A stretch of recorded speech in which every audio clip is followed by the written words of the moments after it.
And welcome to Straight On Till Disney, a Disney deep dive and analysis podcast, where each week I, your host Jonathan, takes a deep dive into the history of each Disney film and the legacy that they left behind. I'd like to remind you that you can follow me on Instagram at Straightontildisneypod. I hope you all had very Merry Christmas and a wonderful festive season, and I'm looking forward to a very happy new year in 2026. Mousekeeping. So, this week, at some point, I'm not sure when, but I was a guest on the Brits Guide to Disney Vacation Club podcast, where I was discussing my Disney history with Kevin, who hosts the podcast alongside his wife. And I had a really fun time chatting about all things Disney history. And if you've listened to my Meet the Host episode, some of the things that I discussed in that, I went into a bit more detail with Kevin, and we had a really lovely chat, and I think that's meant to come out on Thursday. I'm not 100% sure, but you'll know because I'll post about it on Instagram. But yeah, it was a really fun chat, and we got talking about a lot of different things that I find really interesting about the parks, the films. We even went into music as well, which is a really interesting thing if you know from the podcast. I was also on Disney Hot Topic, as per usual, and we were discussing the year ahead for 2026 and what that entails, the parks and the films. I have plans to do my own episode on what's coming out, films from a business media side of thing as well. But we also talked about what we've liked from the year ahead, and if you've listened to my Snow White episode, you'll know my feelings about the live action Snow White that we are gonna get to at some point, and I'll be discussing in the box office rundown episode that is coming at some point in the next few weeks once I've got all the numbers ready and made sure it looks right. But I might have got a bit heated and that's what I was intrigued about, because if you know about me and Snow White, the live action. I love the music. I don't think the story was executed in the best way, and honestly, I think there was too much tell in that film. And when we get to the live action Snow White, which will be not for a very long time, but once I get there and I discuss it, you'll understand why I have so many qualms with it. And I think a lot of its production history has a lot to do with the final product. And I don't think that necessarily was anyone's fault. I just think there's a lot that was in that film that I don't think would necessarily have been in that film had to strike. Because I don't want to go too much into detail about it till I get to that episode, but I just wanted to say, if you do go and watch that video and you do hear me go, say a few things, you'll know what I'm like. I am quite opinionated when it comes to certain live action films, and I think that's going to be an interesting topic on Disney Hot Topic, because I grew up with a lot of the live actions, so I have like a very big, like, not an attachment, but I have a very interesting and unique thing because I remember when those films were coming out. So I have just a bit more of a thoughts when it comes to some of them, and I do find that interesting. But yes, once again, go and watch Disney Hot Topic. Please go and follow everyone who comes on. And if you want to come on, just give us a message. Go follow Disney Hot Topic on Instagram, which will be linked in the show notes, as will Brit's Guide to Disney Vacation Club will also be in the show notes for this week's episode. So yeah, it's been a really fun week in chatting all things Disney, and hopefully to come next year, like, I have things I think I'll talk about what I hope to achieve at the end of this episode, because I have a roadmap of what I want to do over the next few months. I have a year mapped out of the films, which I'll discuss at the end of this podcast in terms of what I really want to do over the next year and grow this, because it's still really in its infancy, but I do think it has the chance to become something a bit more collaborative and a bit more of a get thoughts within, and I do hope to get your thoughts. And I also have another thing that I've only just remembered, is that I now have a Gmail that you can send your thoughts into. It's straightontildisneypod at gmail.com. It'll be linked in the show notes with everything else that you can find. And it's a really interesting thing because I've never done that before. And I really want to get people's thoughts. I really want this to become more of a, not just me womping on for an hour to a half, as some of them can be, but I would really like to get people's opinions and thoughts of what they enjoy.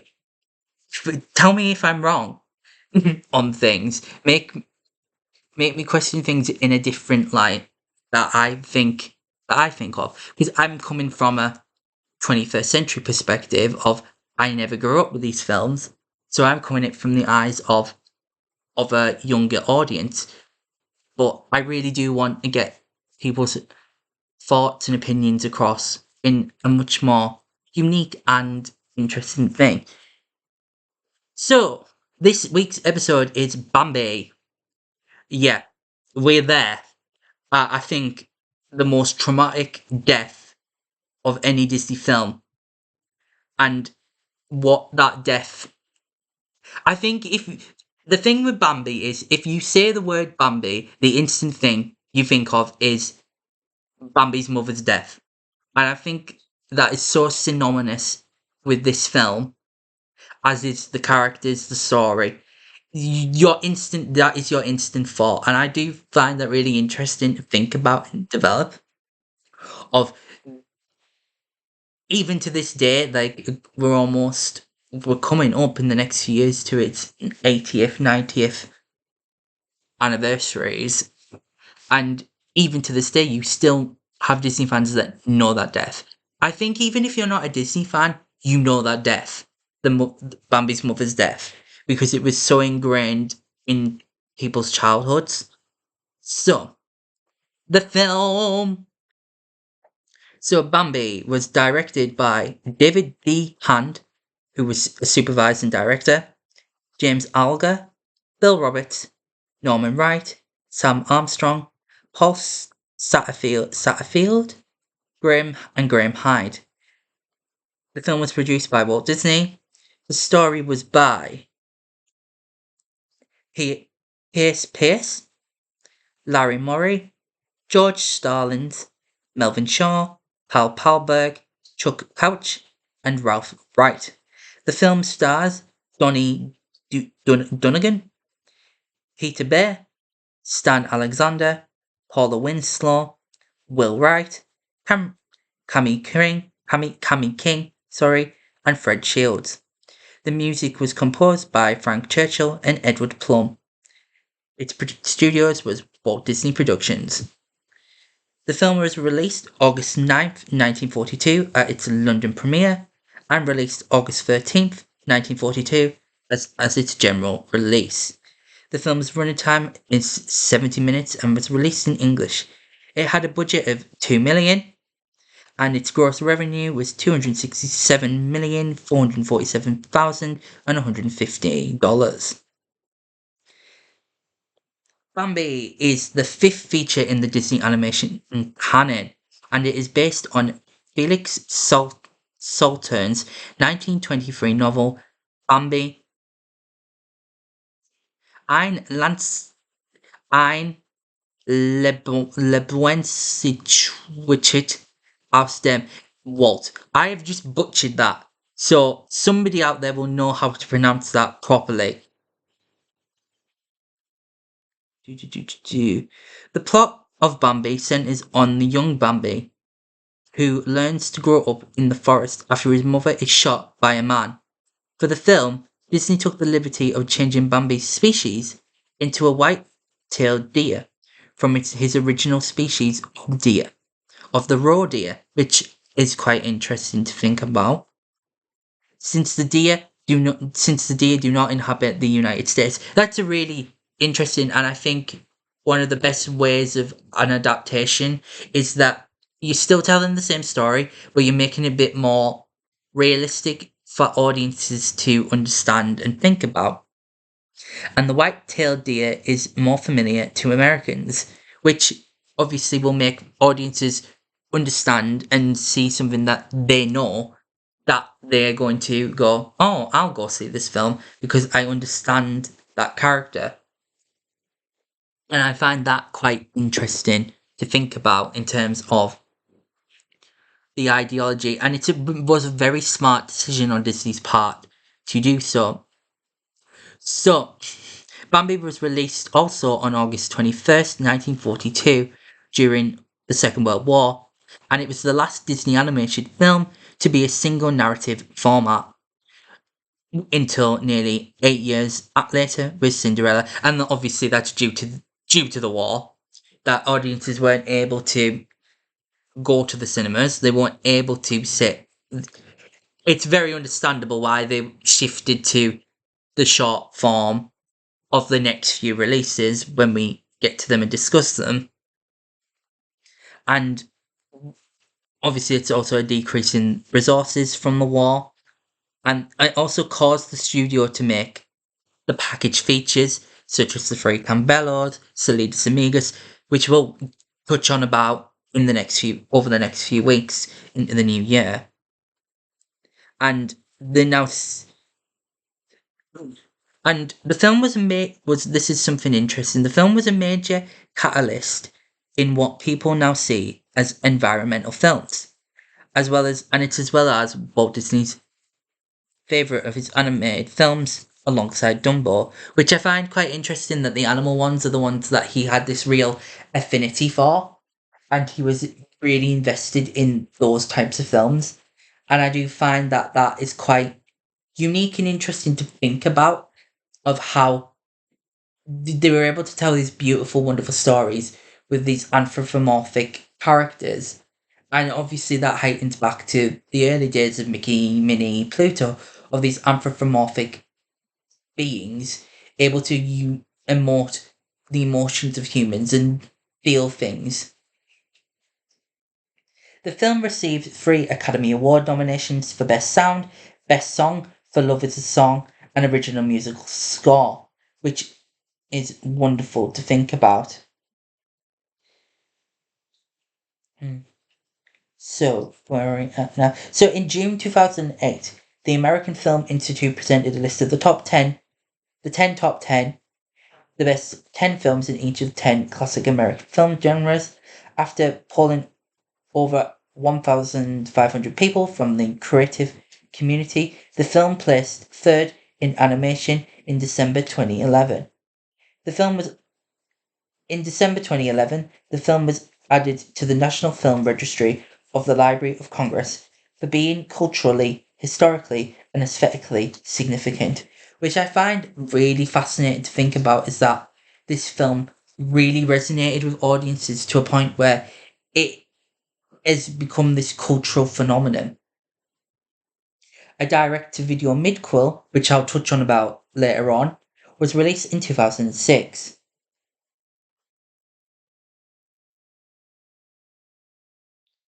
Production history. So, Sidney Franklin, a producer and director of the Metro Goldwyn Mayer, purchased the rights to Felix Salten's novel Bambi, A Life in the Woods, in 1933. That is much easier to pronounce. Intending to adapt it into a live-action film, which is, I wouldn't say controversially, but there's rumblings, and I'm sure it was in development at Disney in the last few years, of them doing a live action Bambi for Disney Plus or even cinemas. And I don't know.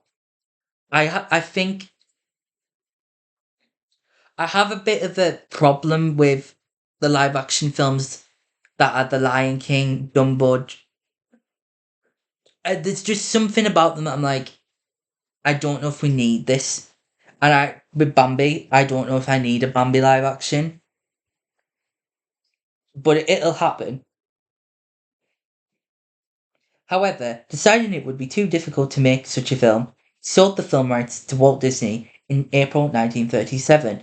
And thus, as I've been discussing over the last few episodes, Bambi's been has been in development the longest of these classical films, in that they thought that Bambi would be the second feature that was released, which would become Pinocchio. And thus they began working on crafting an animated adaptation immediately, and thus intended to be the studio's second feature film. However, and this is where we find that interesting thing, is that the original novel was written for an adult audience, which is very much clearly seen if you've read the original novel. It's very mature and dark in its themes, which is what a lot of those older classical stories were. And it was considered too grim and somber for the audience Disney was targeting, and with the work to require to adapt it, it would need a lot of rejigging, reshuffling.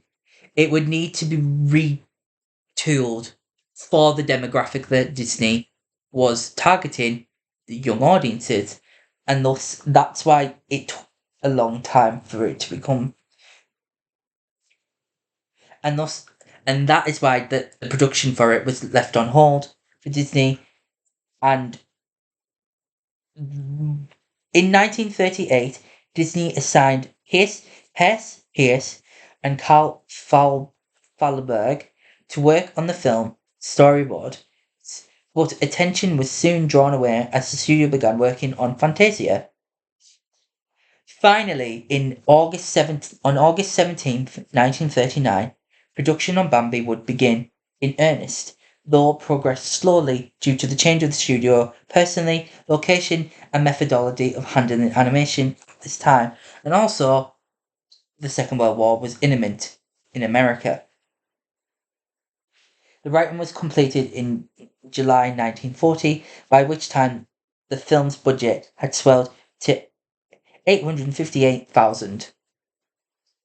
So we can already see here that Disney was very much invested in this film, and that he wanted to get it right. He wanted to understand how to tell this narrative in a way that allowed for younger audiences to be able to create and have an attachment to these characters. And I find that quite fascinating in terms of knowing your audience so well that you need to sit and wait for a while till you find the right story. So Disney attempted to achieve realistic details in this animated film. He had Rico Lebron, a painter of animals, come and lecture to the animators on the structure and movement of animals. A pair of fawns named Bambi and Feline were shipped from the area of present-day Baxter State Park in Maine to the studio so that the artists could see their movements firsthand. From the eastern United States, its source was the impetus for the transformation of Felix Sutton's roe deer for white-tailed deer. And once again, I do applaud them for attempting to create a unique animation style by having real life animals there. Do I necessarily think it was the best decision? Probably not. But I do quite admire the fact that they wanted to get it right. They wanted to get the movements correct, and thus they did the research that they needed. The famous art direction of Bambi was due to the influence of Tyrus Wong, a former painter who provided an Eastern and painted influence to the backgrounds. These backgrounds of the film were inspired by the Eastern woodlands. One of the earliest and best known artists for the Disney studio, Maurice Jake Day, spent several weeks in the Vermont and Maine forests, sketching and photographing deer, fawns, and the surrounding wilderness areas. And what I really, really adore about this is that they took the time to go and get what they needed. They attempted to get the best of what they could from these surroundings. And I really admire that they wanted to get this right, as I've said, and they sent people to go and find these what they needed and how they would craft something that felt realistic for audiences, that they weren't taken out of the world, but they could feel like they could stumble into this wood, that they could find themselves within here. And I find that quite interesting and fascinating. As they are not humans, except for the off screen man, live action footage of humans were used for one scene. Actress Jane Rudolph, Jane, I've just butchered that name, Jane Randolph, and the Ice Capades star Donna Atwood acted as live action references for the scene where Bambi and Thumper are on the icy pond. And I find that really interesting to think about, is that they wanted to get the idea of how to ice skate. And I just find it really fascinating. I really hope that some of these exist somewhere within the archives of how they did this, because it's just so fascinating how they got real people to come in and act it out so they could do the correcting things. The realism that Disney was pushing for obviously caused delays in production. Animators were unaccustomed to drawing realistic animals, and expert animators could only manage around 8 of drawings a day. This amounted to only half a foot of film a day, unlike the normal production rate of 10 feet.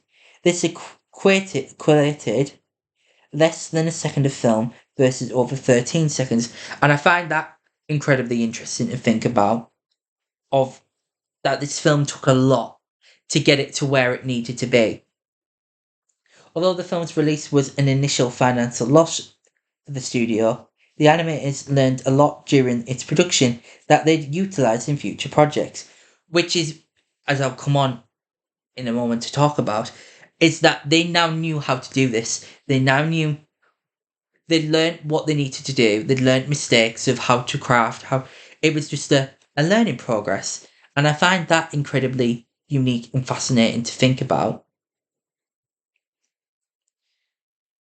Animation from the film has been reused, sorry, in several other Disney ones, and especially the footage of the birds, leaves, and general woodland. And for example, a scene in The Fox and the Hound reused footage of the animals running from the rain in its Little April Shower sequence. The most notable reused footage from it, however, is the few seconds of Bambi's mother looking up from eating grass just before she is killed by a man. This footage has been used in hunting scenes in The Sword and the Stone and The Jungle Book. It is also featured in The Rescuers during the song Someone's Waiting for You and in the opening shot of Beauty and the Beast. Several minor characters from the film also made cameo appearances in other films. For example, the bluebird from the Let's Sing a Gay Little Spring song segment appears in Alice in Wonderland. The hunting dogs appear in the adventures of Ichabod and Mr. Toad, and the ducks and the quills from the Little April Shower segment appear in The Fox and the Hound. And I find that interesting and unique to think about, is that we were already thinking about the future. When money was tight, we found a way to reuse the assets that they already had to tell and create unique new stories. And I do find that incredibly unique and fascinating to think about. And I quite enjoy the ideas that they were still learning, but in the future they were able to go back and go, we can't create this new sequence. What do we have that we could edit and really use again? And I find that quite unique and fascinating from a production standpoint, that they knew not everything was there. And I do find that quite unique and interesting to think about. So the film lost money at the box office in its first release, but recouped its considerable cost during its first re-release in 1947. Although it received positive reviews, the timing of the release during World War II hurt its box office numbers. It didn't do so well at the box office in the US, and the studio no longer had access to many European markets that provided a large portion of its profits. Walt Disney sent a telegram to Walt after the New York opening of the film that read, "Fell short of our holdover figure by 4,000. Just came from music hall. Unable to make any deal to stay third week. Night businesses is our problem." And I find that incredibly interesting and unique to think about in terms of unique and interesting things. That things were starting to get rough and tough for the film and the financial side of Disney even. What also hurt its box office numbers is the realistic animation of the animals and their fight against man in the story. Funches spoke out against the film, saying it was an insult to American sportsmen. The criticism, however, was short-lived, and the financial shortfall of its first release was made up in multiple times in the subsequent re-releases. Bambi's mother's death is one of the most infamous moments in American film history, as I've mentioned, a moment so upsetting to certain children that they had to be carried away sobbing from the theatre. The scene was even satirized in animaniacs in an episode titled Bumby's Mum. For this reason, along with Bambi's brutal fight with a rival buck and the horrific climatic hunting forest fire sequence, many critics question whether Bambi is suitable for children, which you can totally understand because of how much of this film was really cemented through its darker themes. Disney's 32nd animated feature film, The Lion King, and Fox and the Hound have also featured some very dark scenes and featured a parent's death in both of these films. Todd's mother in The Fox and the Hound, and obviously Mufasa in The Lion King. So Disney don't stray away from these really tragic and dark themes because as much as we want to shield audiences from them, at times this is real big character development and growth for these characters in that these audiences can showcase a unique filming perspective, and I adore each of these films for the way that they handle it, that they're teaching these morals to children that and understanding the world in a much bigger picture than some other films might. Today the film is viewed as a classic. Critics Mick Martin and Marshall Porter called it the crowning achievement of Walt Disney's animation studio. In June 2008, the American Film Institute, as I mentioned beforehand, reviewed it. The off-screen villain Man has been placed number 20 on AFI's list of heroes and villains. Former Beatle Paul McCartney has credited Bambi's mother's death for his initial interest in animal rights, an example of what has been called the Bambi effect. Bambi and his mother also make a cameo appearance in the satirical 1955 Donald Duck short No Hunting, Drinking from a Forest Stream. They are startled by a sudden trickle of trash, and Bambi's mother tells him, "Man is in the forest, let's dig out." Review aggregator website Rotten Tomatoes reports that 90% of the critics give the film a positive review based on 48 reviews. And that just shows how much of Bambi has really stilled in audiences still today. And that audiences are still adoring and learning from this film. Plot! So, Bambi. Bambi, Bambi, Bambi. The film begins with a long camera shot through the forest at dawn, and all the animals waking up. Suddenly, a bluebird spreads the news about something. Thumper, a young rabbit, wakes up an old owl named Friend Owl. who asks what has happened. Thumper and his sisters tell him that the new prince is born. Friend Owl flies off in the air to the area where the young prince is born, along with many other animals. Upon reaching the area, the animals come across the mother doe and her newborn fawn laying by her side. The animals all congratulate her. She then urges her new fawn to wake up and see everyone. He wakes up and takes a good long look at all the animals surrounding him. At first he is frightened by Friend Owl, who gives a friendly hoot, but then manages to make her smile. They attempts to get up, but due to him being very young, he can hardly keep his balance. Thumper comments that he is sort of unstable, to which his mother scolds him. The young prince then falls back into his resting spot, causing some laughter and delight among the creatures. The fawn then lies back into his resting area and gives a big yawn. Friend Owl says to the creatures that it may be time for them to leave. They all leave except for Thumper, who asks the fawn's mother what his name will be. She replies that she will name him Bambi. Thumper, liking the name, says goodbye to her and runs off to join his family. Happy with the name, Bambi's mother snuggles up with her sleeping fawn. The camera then pulls up from this small bush to reveal the great prince of the forest, looking down at them from a nearby cliff ledge. And I think this is a really beautiful opening montage in setting the scene. We introduce Thumper, who will be a major character of this film. We introduce Bambi, the mother. We get this real sense of character-driven narrative within this film, and that we're going to follow this young character's journey from young fawn.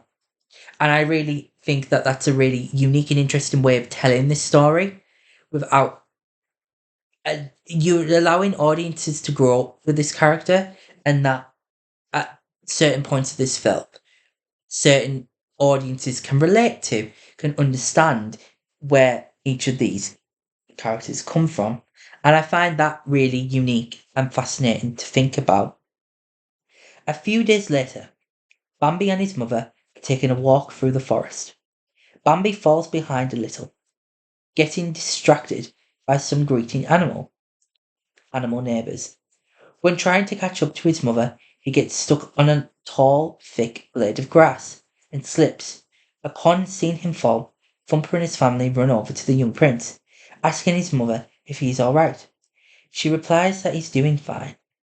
Thumper is then reminded of a lesson his father taught him earlier in the morning. Bambi then gets back up onto his feet and can continue walking, with Thumper and his sisters journeying alongside him. They soon come across several birds eating some berries.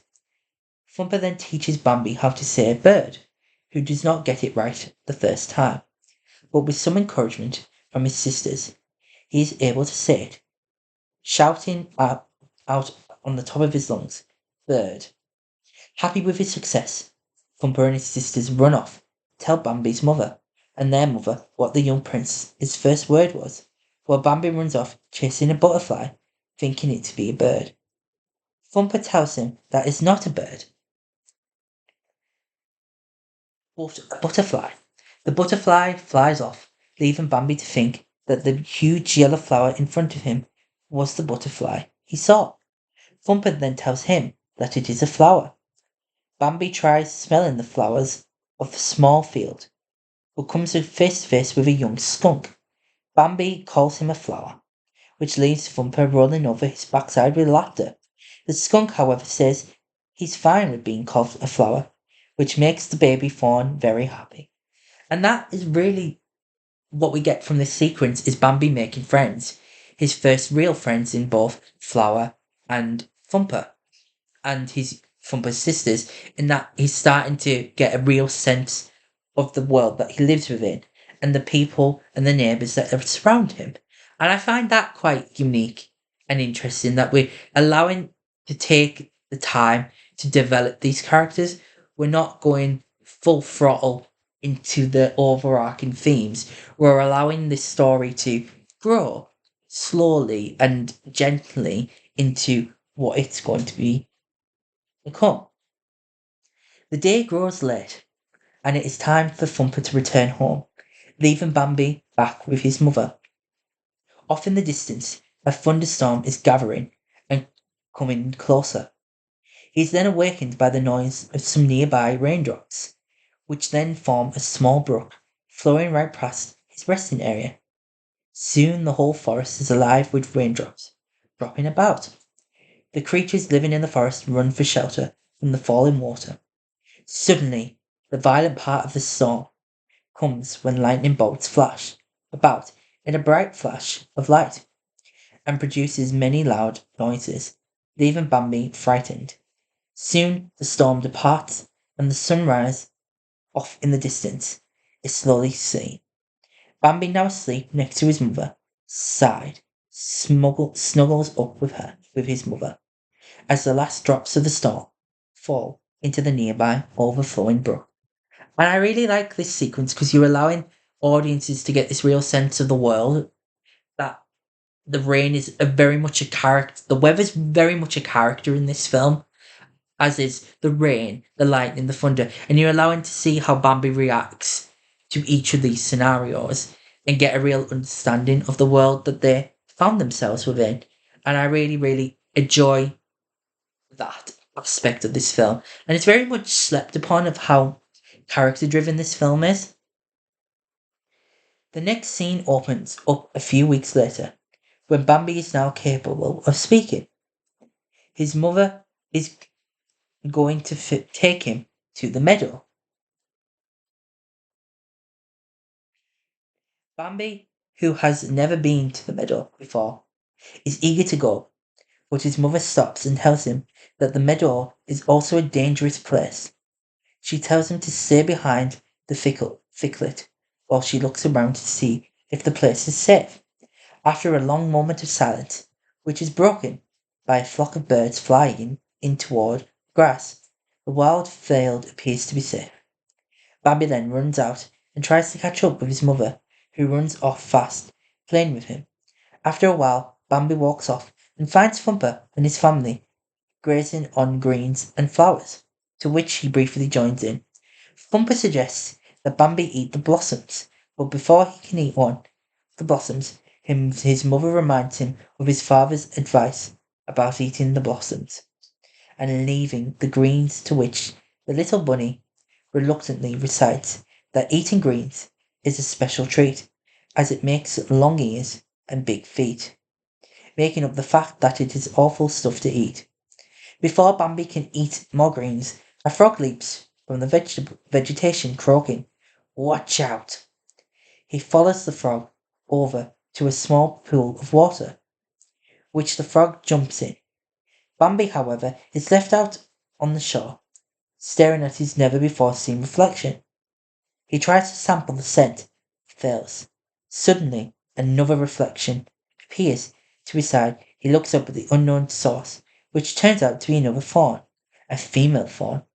Feeling frightened of the young fawn's presence, Bambi runs back up to his mother for protection. The second fawn follows suit. The young fawn's name turns out to be Feline. Bambi's mother encourages Bambi to say hello to her. Having no choice, he greets her. Feline suddenly breaks out in giggles and starts acting hyperactive, backing him into a nearby pond through a wall of grass. Gradually, the two of them start playing a small game of tag. And that is Bambi's first real interaction with other animals. That isn't Thumper and Flower. And you get this real sense of the world being built out here. And I quite enjoy that we're starting to see and showcase this other and unique side. And this is now where we start to see Bambi having to grow up. He's having to find himself in this world again because of what is about to happen. And I think that is where we come on to the most saddest, traumatic, and devastating death in all of Disney animation. Suddenly, From out of the surrounding forest, a huge herd of, of bucks appears from nowhere. Feline runs away in fear, while Bambi remains behind, filled with excitement while watching the bucks bound across the field. He even tries running alongside them, but ends up almost getting trampled, taking cover inside a log. Suddenly they all stop, wondering why. Bambi walks over. The reason appears in front of him. It is none other than the Great Prince. After a brief look at him, the Great Prince walks off, leaving him behind. He then asks his mother why everyone stood still when the mysterious stag walked by. She tells him that he's respected by all, thus explaining why he's called the Great Prince of the Forest. The next part follows the Great Prince during his walk through the forest. Suddenly the forest silence is broken when a flock of crows fly past, yelling and spreading out in alarm of certain danger. The Great Prince senses this danger and runs back towards the meadow. Once there, he warns the herd, sensing the danger as well. The herd and all the other creatures begin to run towards the forest. Soon the whole meadow is full of retreating frightened animals running for their lives. Feline and Thumper unite with their mothers and escape, but Bambi gets left behind, searching for his mother. His mother is looking for him as well. Suddenly, the meadow is completely empty, though everything is still. Something dangerous and deadly is still approaching. Sensing the danger, but still frightened, Bambi is left out in the open, still searching for his mother. Suddenly, the Great Prince arrives.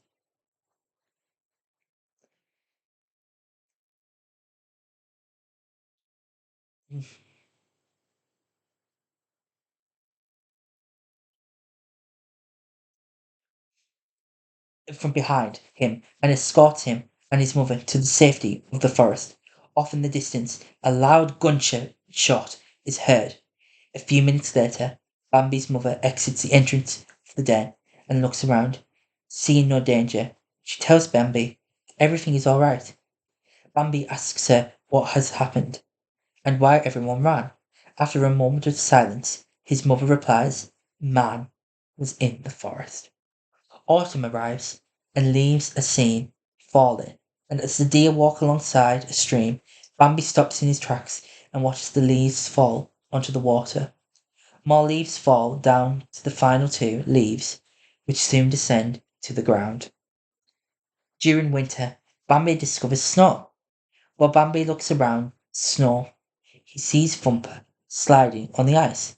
He teaches Bambi how to slide on the ice, but it's rather tough for the fawn, as he keeps losing his footing on the ice. After they meet Flower, who is trying to hibernate, after a harsh winter spent browsing on tree bark, Bambi and his mother go to the meadow and discover a patch of grass heralding the arrival of spring. As they eat, his mother senses a hunter and orders Bambi to flee. As they run, two gunshots are heard. When Bambi arrives at their cricket, he discovers that his mother is no longer with him. He wanders off in the forest, calling for her, but she does not answer.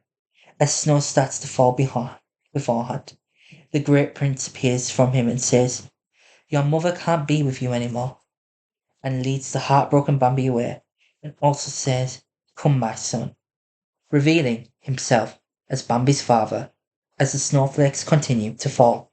And we get this real sense of danger, this ideology of man being this hunter. And as much as, yes, hunting for sport is something, you can't deny how devastating and tragic and traumatic that this scene is to many audiences across a whole heap of generations. And ultimately, it is one of those scenes where, if you know, you know, it's a utter devastating thing to think about.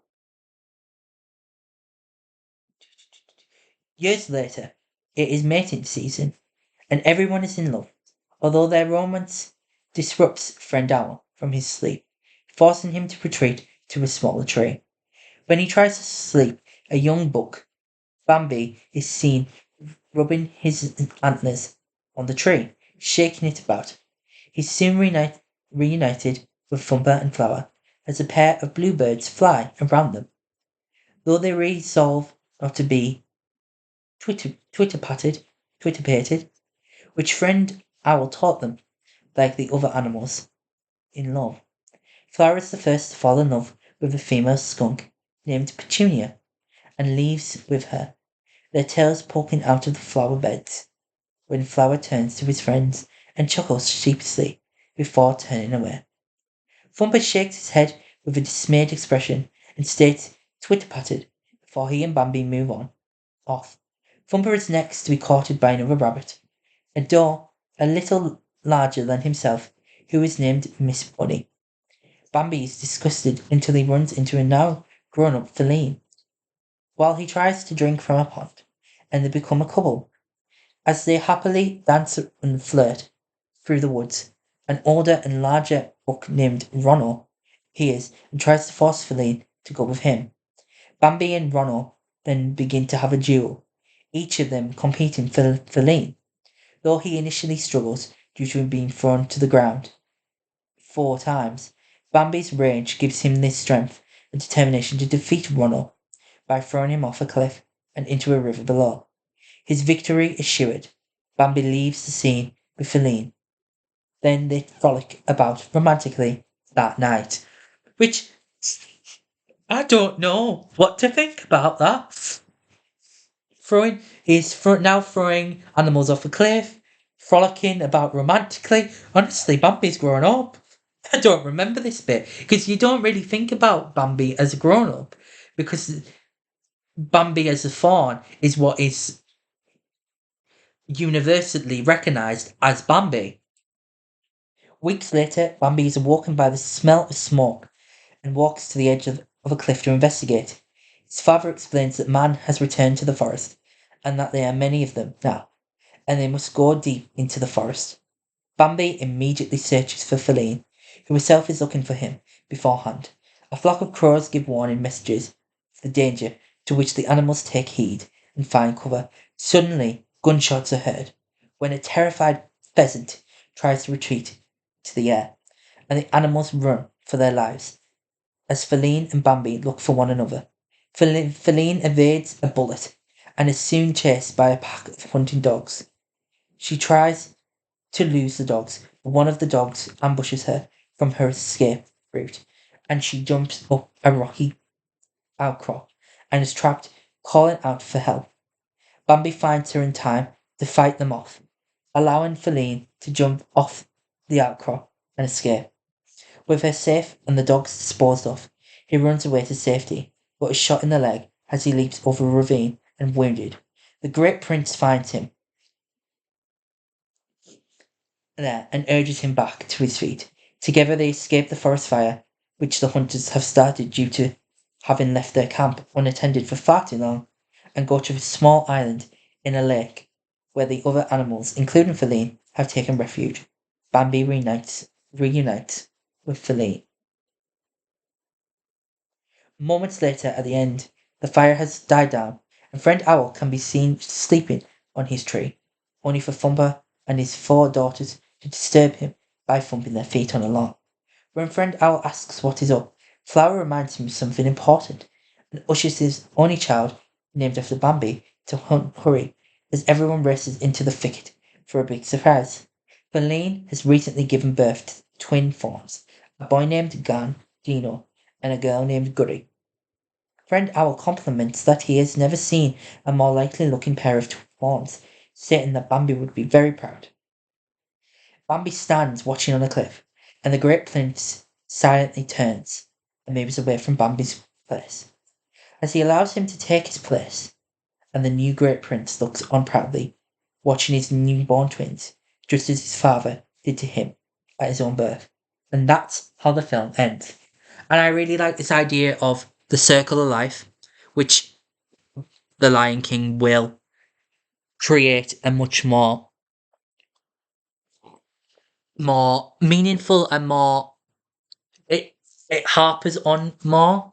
The circle of life is a much more overt theme in the Lion King, whereas it's much more covert in Bambi, as it being a theme within the film, and I quite enjoy that which allowing this film to really be subtle in its messaging and allowing audiences to not only be traumatized, because let's be real, it's not a happy film. There are some really dark tones in this film, and I do find that we do forget how dark that this film can become. And I think it's a real reminder that we're still facing a lot of animal cruelty in this world.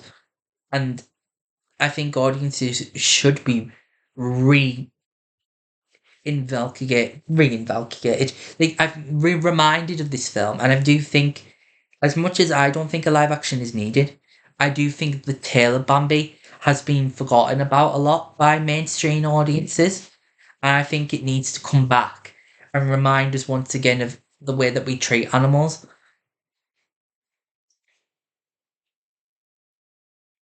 So, what is the legacy that Bambi has left behind? Well, the Smokey Bear wildfire prevention and controversy. Soon after the film's release, Walt Disney allowed his characters to appear in fire prevention public service campaigns. However, Bambi was only loaned to the government for a year, so a new symbol was needed, leading to the creation of Smokey Bear. In 2006, the Ad Council, in partnership with the United States Forest Service, started a series of public service announcement ads that featured footage from the film and its midquote for wildfire prevention. During the ads, as the Bambi footage is shown, the screen will momentarily fade into black, with the text, "Don't let our forests become once upon a time." And usually, but not always, ending with ads with Bambi's line, "Mother, what we gonna do today?" Followed by Smokey Bear saying, "Only you can prevent wildfires." As the Smokey logo is shown on the screen, the ads air on various television networks, and the Ad Council has also put them on YouTube. In May 1989, former US Secretary the Interior Manuel Lord John Jr. has criticized the film for propaganding the idea that the best way to manage the forest resources within the US was to fight forest fires. Secretary Luan Jr. points out that the controlled burning is now recognized as more beneficial, and that the forest animals such as Bambi simply move out of the way of forest fires and, in general, are not killed by them. This is perhaps ironic, but an interesting indication of changing scientific attitudes, as the US Forest Service originally used Bambi with limited permission from Disney as their charismatic anti-fire mascot, before them developed the now famous Smokey Bear. Of course, since Bambi was made in 1942, before controlled burnings was theorised, most feel that the Secretary of Interior is overthinking the situation, which I very much agree with. And I do find it very interesting how Bambi has become this synonymous figure within this area, and I do find it really interesting.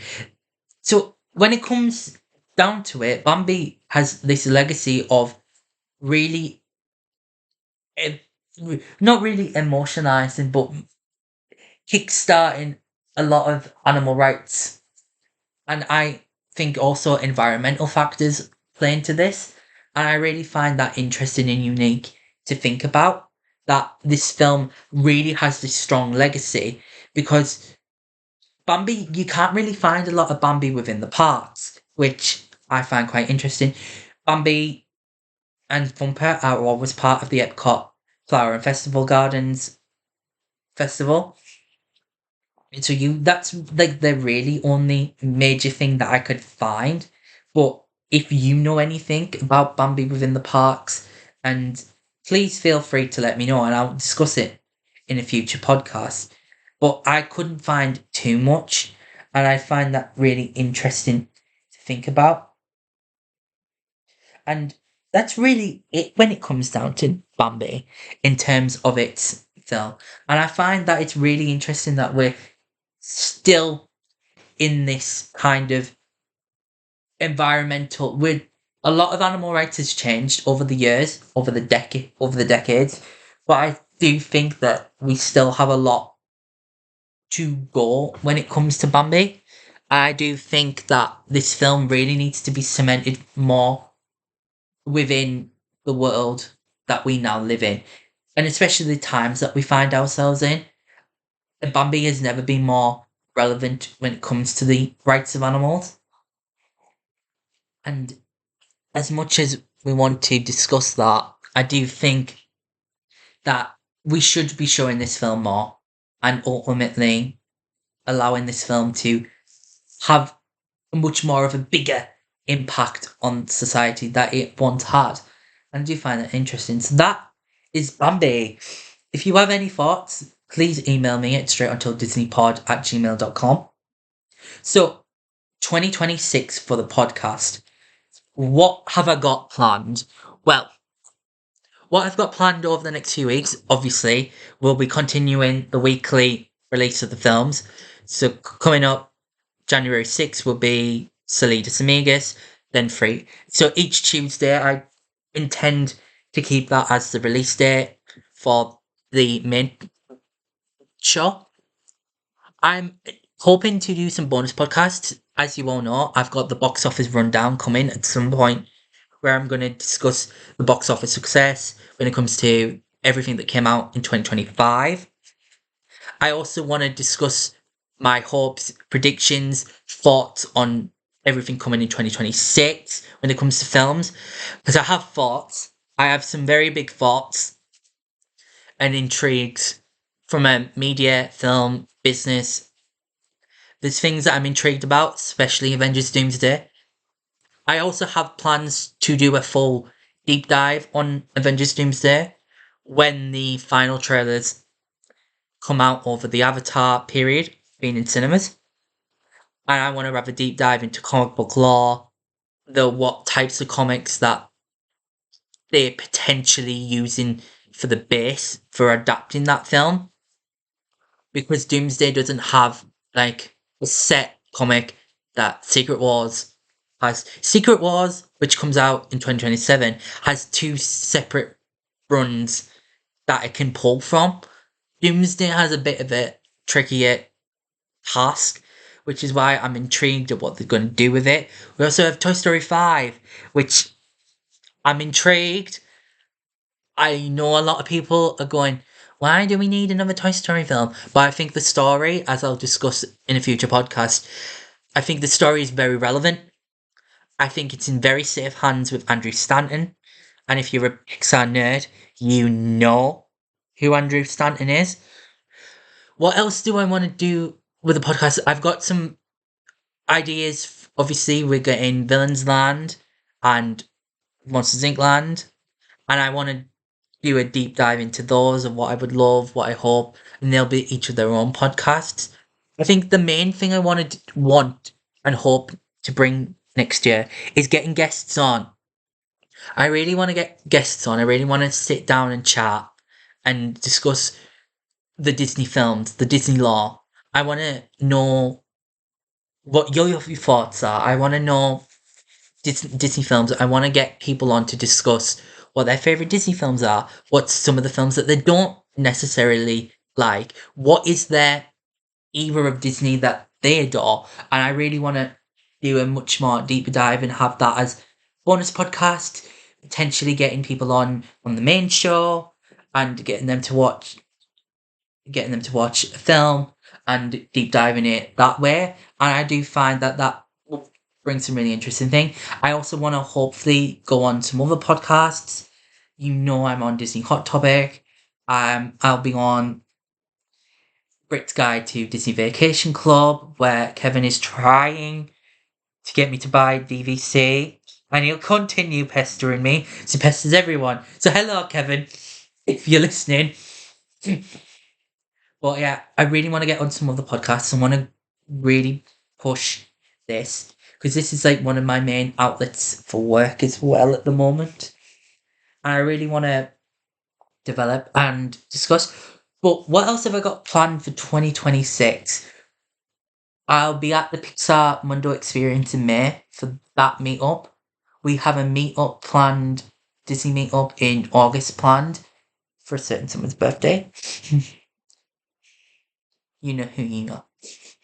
And I'm very excited about that. There's some other things that are in the pipeline that are just scrolling and scrolling, but I'd need work before I can start, planning Disney vacations. And hopefully this podcast can help grow that way. I also just wanted to say, this is a plug to myself.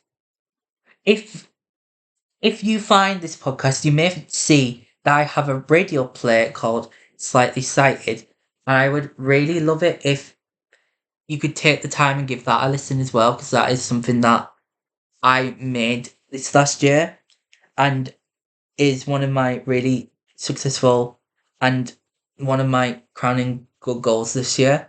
And I really hope to create more radio plays and books in other things because I write it myself, aspiring writer for stage and screen. So I just wanted to plug myself a little. I know I don't normally do that because I'm incredibly self-conscious and I prefer to plug everyone else. But I would really love it if you could give that a lot of love and attention as well. And I think the last thing I really want to say before I wrap up today is have a wonderful new year. I don't plan to get busy, but you never know. Depends. I really hope everybody has a wonderful and happy new year. And let's see what 2026 brings. And this will be the last one before New Year. Next January the 6th, we'll continue our deep dive into Disney because I have the year mapped out for 2026. If I keep going one a week for the next year, we'll get to Zootopia before Christmas, which is mad to think about when I was mapping this out and pinpointing where things are. But yeah, once again, a very happy new year to everyone who listens. And I really appreciate everyone who does. And hopefully we can get this growing over the next year and get as many people on, talk about things, do some more deep dives into some of the other films that aren't part of the Disney animated canon. I have plans that once we get through all the animated films, we'll go into Pixar, then the live action films, we'll delve into Marvel and Star Wars, Avatar, Tron, the Muppets, everything. I'm going to get through everything. That is the plan that I want to deep dive within. I also want to do Night Before Christmas and some of the Disney Channel original movies because I grew up with them. So I really want to delve into that as well. And I just find all the production histories of all these films incredibly fascinating. The love that each of these films has for so many people. And I really, really want to delve deeper into it and get so many people on and discuss it all because that's the magic. The magic is the community. And I really am grateful for this year. And I know I keep harping on about it, but I am really, really incredibly grateful for everyone who I've met over the last few months. People who've messaged me on Instagram, on my own account, and the podcast account. I'm really grateful for so many people and getting to do this, getting to be on Hot Topic. It does really bring a joy. So I really want to just say a very happy new year to everyone who listens, everyone who I know, and thank you for listening as always. Before we go, you can follow me on Straightontildisneypod on Instagram. You can email me at straightontildisney@gmail.com. You can find me on the Disney Hot Topic channel, which is Disney Hot Topic on Instagram, and you can find it on YouTube. It'll be linked in the show notes below, as per usual. And I just want to say thank you very much again. So we'll just say that once again, because it did go right. Ari, it's Straight Until Disney on Instagram. It's Straight Until Disney pod@gmail.com. And thank you all for listening. Goodbye.